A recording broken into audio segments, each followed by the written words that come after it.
One time, I went on a date with a guy I met on Bumble, and I always tell this story. It's fucking funny to me. We are sitting at the bar at this restaurant waiting for our table, and not even like 15 minutes into the date, this man looks at me and goes, "Would you ever consider removing your tattoos? I will pay for it." What? These tattoos? Hello? Absolutely not. I think it will be easier to cut my arms off. But at this point, I'm already thinking, like, I want to get up and get the hell out of here. Like, right now. But I didn't, and I wish I had, because it gets worse. Then he proceeds to tell me, well, I could see myself marrying you and having 7 kids with you. Okay. Alright, yeah, completely normal. Like, I've known you for like 20 minutes. And I was just sitting there, just listening to him talk about this whole fantasy, whatever. The tattoo thing wasn't even the weirdest part. So this man was very religious, and I am not. And he knew, like, he saw on my profile that I don't follow any religion, and he saw pictures of me with, like, my tattoos and everything, by the way. And he starts telling me that I will go to church with him and the kids every Sunday, and I will have to eventually start believing in God, and I couldn't stay at home. Like, I will have to go with them to church every Sunday. And I'm like, but why? I mean, I respect your beliefs. I would never fight your beliefs. I don't believe, but you can believe in whatever you want. And he's like, no, because if a parent stays home and the other one goes to church, the kids are gonna be confused. And I'm like, all right, well, I don't fucking know. That's something I never really understood about some people, because I know, like, this is not something that just happened to me. I know it happens a lot. I heard some stories. I don't know if it's a control thing or what the fuck, but what's with the people trying to date someone that clearly is not what they want? I don't know. Like, if you don't like tattoos, why not date someone without tattoos? If religion is so important to you, why not date someone that shares the same beliefs? Like, there's so many people out there. What's with it, like, trying to reshape someone's entire personality? So tell me why this boy went through my phone on the first date and deleted messages from other dudes on the very first date. So, girl, I met him on Instagram. He watched my story for a couple of days, and he slid in my DMs, sent his number, and I should have known he was a red flag because he's a public figure. So we FaceTime. We really hit it off. There was chemistry there. He was like, I want to take you on a date. We went to dinner, and then after that, we went to the club.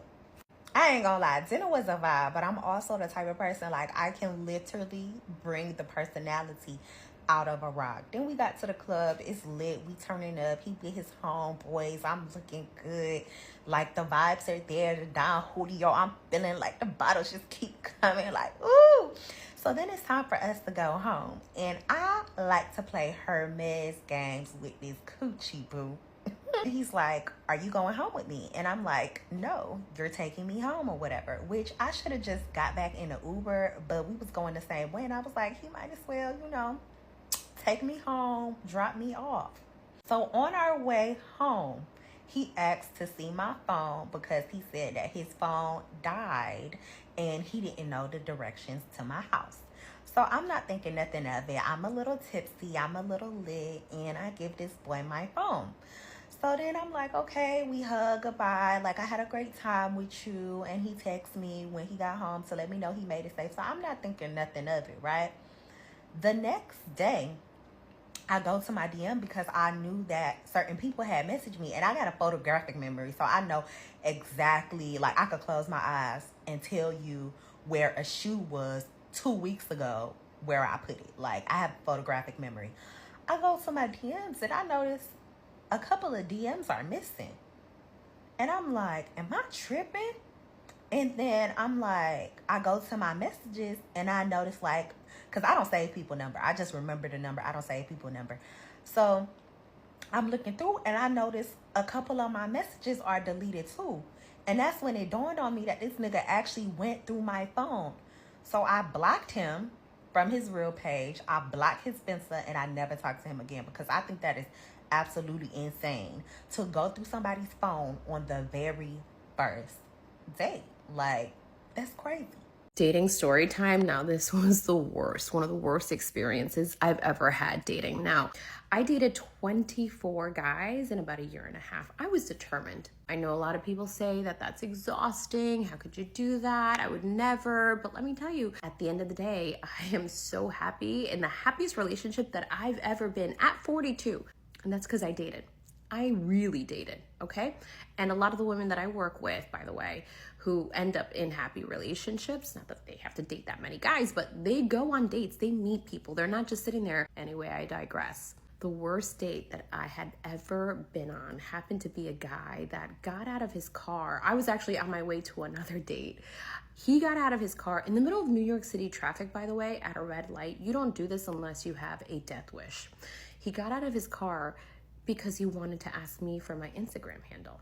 I had no idea that that was not really flattering. In fact, it was dangerous, stupid, and I should have known better, but I didn't back then. He got my Instagram, we arranged the first date, got to the little cafe. He had wanted a very specific table, and it was not available because it was apparently reserved, which is totally fine, but it was the little corner table right by the window. Is very cute.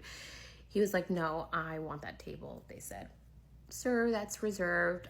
We can give you the table next to it if that's okay with you. He's like, no, I want that table. That table's open right now. I want it open. He's getting more and more pissed as time goes on. And I thought to myself, no sudden movements. You can't leave. This guy's crazy. He ended up picking up a chair that was close to us and slamming it down. At that point, I was like, oh my God, this guy is dangerous. I may not make it.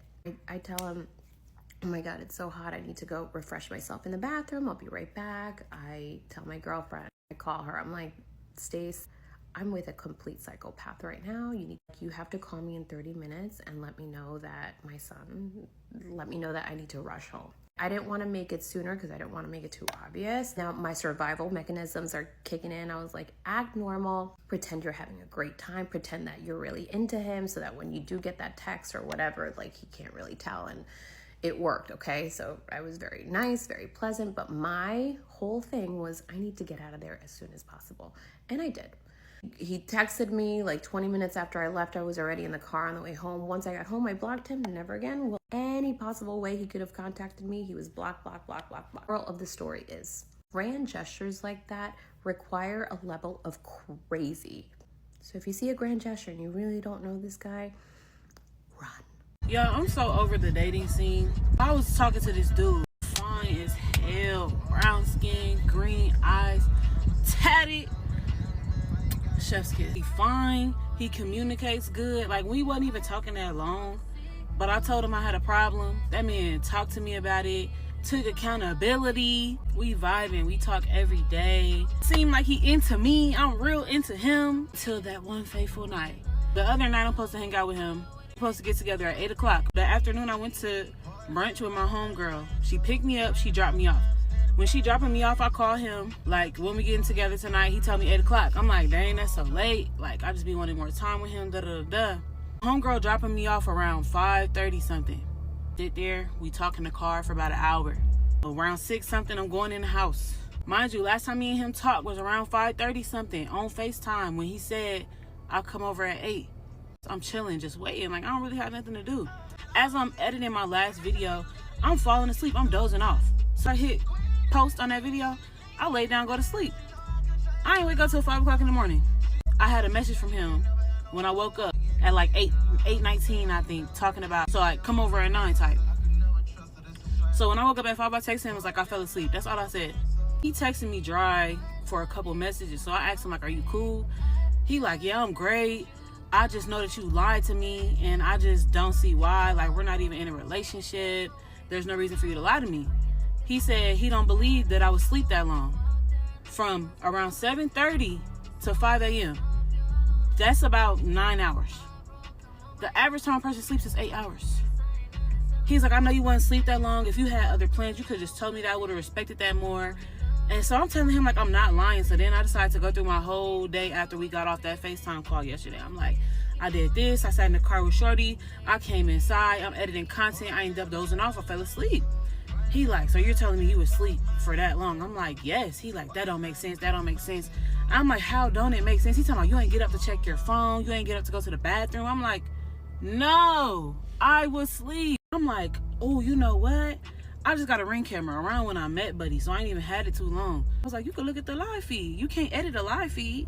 Long story short, we going back and forth. He like, you trying to go so hard behind this lie. He sent me a screenshot. It's him asking Google, can you edit Ring camera footage? And it said, yeah. I was like, so now we on the phone. I'm like, I didn't know that. He said, exactly. You going so hard behind this lie. You can't edit footage. Da, da, da. I said, well, I didn't know. I just got a Ring camera. I never had a Ring camera. He like, that's my point. Like, I just don't trust you. You lost my trust. I'm like, how I lose your trust? You don't have proof that I lied to you, and I'm telling you that I didn't. And I never put you in no position to think I was a liar. I don't have my phone around this man. I don't not answer phone calls. I don't be on no weird stuff. Like, this man just had a code. I'm bringing him little sicky person stuff. Like, well, you can do nice things for someone and then still do them bogus. But why would I do that? Why would I do anything good for you? Act like I'm on that with you if I was just finna do you bogus the next day. Like, dating is so ass, y'all. And I'm only so pressed because I know I didn't do nothing. When I tell you I was in that bed asleep, you're like, I'm not even mad for real. Like, we could still be cool. I'm like, what's the point in being cool? We was on the road to something else. Why am I finna go be cool? He like, it's not like I don't want to fuck with you. Like, I like you, but you know, I'm just not on nothing serious with you no more. So what are we still cool for then? Cause that's what I'm on. I'm not doing this shit for shits and giggles.